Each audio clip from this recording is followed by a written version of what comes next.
बंद करा, अन्यथा तरुण पिढी बर्बाद होईल. प्रशासन याकडे जाणून बुजून दुर्लक्ष करत आहे. 4 जून 2026 रोजी निरगुडे या ठिकाणी डॉलर परमिट रूम आणि बिअर बार या ठिकाणी बिलावरून झालेल्या हाणामारीनंतर सामाजिक कार्यकर्ते मंगेश जगदाळे यांनी हे आवाहन केलं की हाणामारीनंतर बेजवाट या ठिकाणी ग्रामस्थ आक्रमक होऊन आले. परिस्थितीचं गांभीर्य लक्षात घेऊन त्या ठिकाणी जुन्नर पोलीस स्टेशनचे कर्मचारी तात्काळ उपस्थित होते. परिस्थिती नियंत्रणात आणण्यात त्यांना यश आलं. मारहाण झालेल्या दोघांची प्रकृती गंभीर असून त्यांना उपचारासाठी यशवंतराव चव्हाण मल्टीस्पेशालिटी हॉस्पिटल जुन्नर या ठिकाणी दाखल करण्यात आलं. न्यूज रिपोर्टर विजय बोंबले, आज 24 तास, जुन्नर. दारूचा व्यवसाय चालू आहे. या धंद्यावरती या अगोदरही बऱ्याच वेळा मारामारीच्या घटना घडलेल्या आहेत. रात्री अपरात्री 10 वाजता, 11 वाजता, 12 वाजता, 1-1 वाजेपर्यंत त्या ठिकाणी भांडणं झालेली आहेत. मात्र आजची जी घटना घडली ही अतिशय जबरदस्त घटना आहे. आमच्या गावातील एक नागरिक जो होमगार्डमध्ये काम करतो, विकास रोकडे, आणि त्याच्याबरोबर एक त्याचा सहकारी भाचा, हे दोघेही त्या ठिकाणी दारू पिण्यासाठी गेले असतील किंवा काही कारणास्तव त्या ठिकाणी गेले असतील. त्या ठिकाणी त्यांची भांडणं झाली. त्यांचे जे काही कर्मचारी होते त्या धंद्यावरचे, त्या कर्मचाऱ्यांनी अतिशय त्यांना अमानुष अशी मारहाण केली. आज परिस्थिती आता त्यांची अशा पद्धतीची आहे की त्यांचा या ठिकाणी या घटनेमध्ये जीव जाऊ शकतो. आणि अशा अनेक घटना आमच्या गावात या अगोदरही झालेल्या आहेत. आम्ही वारंवार या संदर्भात आवाज उठवलेला आहे. याच्या अगोदर आमच्या महिलांनी देखील बरेचसे मोर्चे काढलेले आहेत. अनधिकृत पण धंदे आमच्या गावामध्ये चालू होते. मात्र या संदर्भात कोणत्याही प्रकारचं प्रशासनाकडून सहकार्य होत नव्हतं. गावातील काही पुढाऱ्यांच्या माध्यमातून देखील या गोष्टीमध्ये सहकार्य होत नव्हतं. म्हणजे सर्वसामान्य नागरिक एका बाजूला आणि पुढारी एका बाजूला अशा पद्धतीची परिस्थिती होती. आणि त्याचाच परिणाम म्हणून आज आमच्या गावातील एका ग्रामस्थाला जवळपास आज जीव जाण्याची त्याची वेळ आलेली आहे.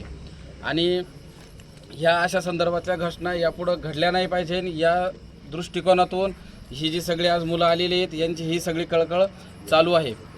मागच्याही वेळेस आता तुम्हाला हे माहिती आहे की ज्या काही अनधिकृत घटना होत्या, त्या अनधिकृत जे धंदे चाललेले होते त्या संदर्भातल्याही घटना पुढे आलेल्या आहेत.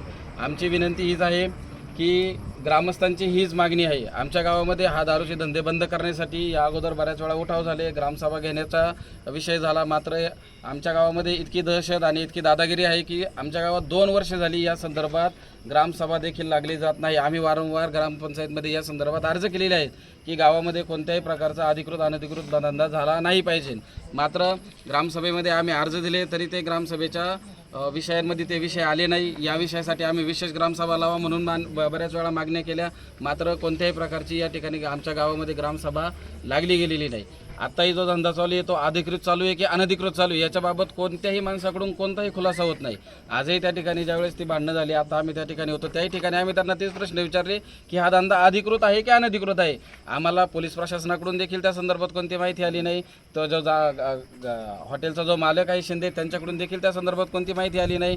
आमच्याही गावातील जे काही पुढारी आहेत किंवा जे काही अगोदरचे आमचे काही गावचालक होते त्यांच्याकडून देखील याच्या संदर्भात कोणत्याही प्रकारची अधिकृत माहिती नाही का हे धंदे अधिकृत आहेत का अनधिकृत आहेत. आणि याचे एक तर आमच्या गावामध्ये इतकं भयान वास्तव आहे की लहान लहान मुलं आज दारू प्यायला लागलेली आहेत. आज 7वीची असतील, 8वीची मुलं असतील, जे शाळेत जातात त्यांच्या मनावर इतका बेकार त्याचा परिणाम होत आहे की त्यांच्यापुढं जे दृश्य दिसतंय की आज 11वीची मुलं, 12वीची मुलं त्या ठिकाणी जाऊन दारू पितात. ती मुलं म्हणजे मोठ्या माणसांकडून लहान पोरांकडं, किशोरवयीन मुलांकडून अतिशय लहान मुलांकडं, म्हणजे इतकी बेकार परिस्थिती आमच्या गावामध्ये आत्ताही घडत आलेली आहे.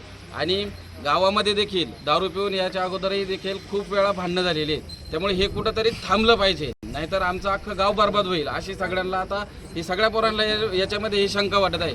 त्याच्यामुळे आमची साहेब तुमच्या या मीडियाच्या माध्यमातून तुम्हाला आमची विनंती की हे प्रकरण किंवा ही जी गोष्ट आहे तुमच्या माध्यमातून या संदर्भात ज्या काही कायदेशीर बाबी असतील, पोलीस कचेरीच्या बाबतीत असतील किंवा प्रशासनाच्या बाबतीत असतील, SP ऑफिसच्या असतील किंवा कलेक्टर ऑफिसच्या बाबतीत असतील, महसूलच्या बाबतीत असतील किंवा याला जी परवानगी भेटती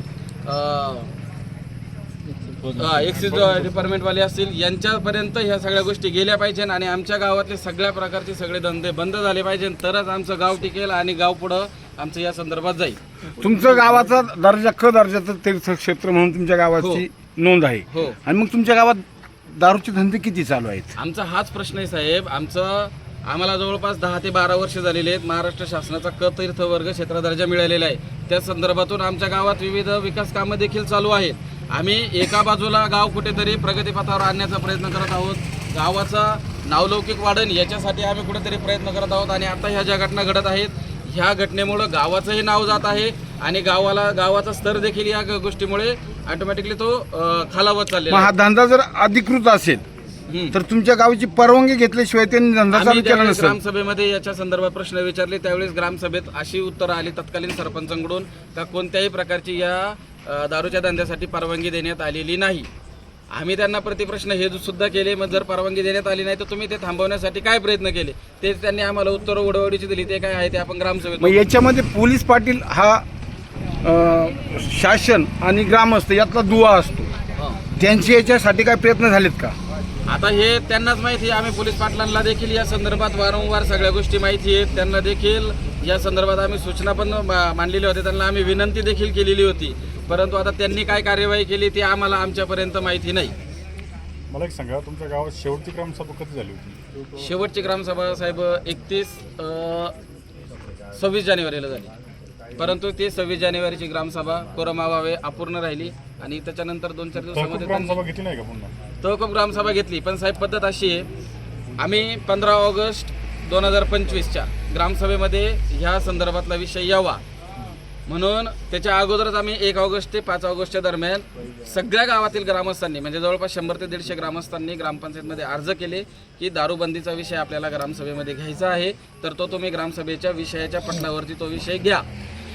ज्यावेळी ग्रामसभेचा प्रत्यक्षात हे झाली, ग्रामसभा लावली गेली, तर त्या विषयांमध्ये दारूबंदीचा हा विषय घेतला नाही. ठीक आहे, ऐनवेळच्या विषयामध्ये ऐन वेळेच्या विषयामध्ये देखील त्यांनी तो घेतला नाही. त्यांनी सभा तहकूब केली, हातवरती केली आणि ते निघून गेले. सभा कोणाचा दबाव एवढा ग्रामस्थांवर, म्हणजे कोण असं? आता तत्कालीन आता सरपंचांचाच दबाव आहे सगळा साहेब, किंवा जे सरपंचांबरोबर बाकीचे सगळे जे माणसं आहेत त्या सगळ्यांचा याच्यावर दबाव आहे, कारण या संदर्भात कोणतीही माहिती पुढे येत नाही. ज्यावेळी मे महिन्यामध्ये हा डॉलर नावाचा व्यवसाय ज्यावेळेस सुरुवात होत होता त्यावेळेसच आम्ही सगळेजण मंडळींनी त्यावेळेस ग्रामपंचायतमध्ये अर्ज केले होते का आतापर्यंत अनधिकृत धंदे चालू होते, या संदर्भात देखील उठाव झाले. आमच्या सरपंचांनी दिलीप शेठ शिंदेंनी जवळपास 2 वर्षापूर्वी एक बाईट दिली होती गावामध्ये, ज्यावेळेस हांडा मोर्चा निघाला होता, सगळ्या महिला आल्या होत्या आणि चौकात त्यांनी सांगितलं होतं की आम्ही कोणत्याही प्रकारचा गावामध्ये धंदा चालू देणार नाही. मात्र त्यानंतरही 1-2 महिने फक्त गावामध्ये धंदे बंद झाले आणि त्याच्यानंतर पुन्हा सगळे धंदे चालू झाले. आता ही मारहाण झाली त्यावेळेस बार मालक पण होते. बार मालक त्या ठिकाणी उपस्थित नव्हते, ती बाकी सगळे तिथं ती माणसं होती, त्यांची कर्मचारी होते त्यांचे. किती वाजता ही घटना झाली? 7:30-8.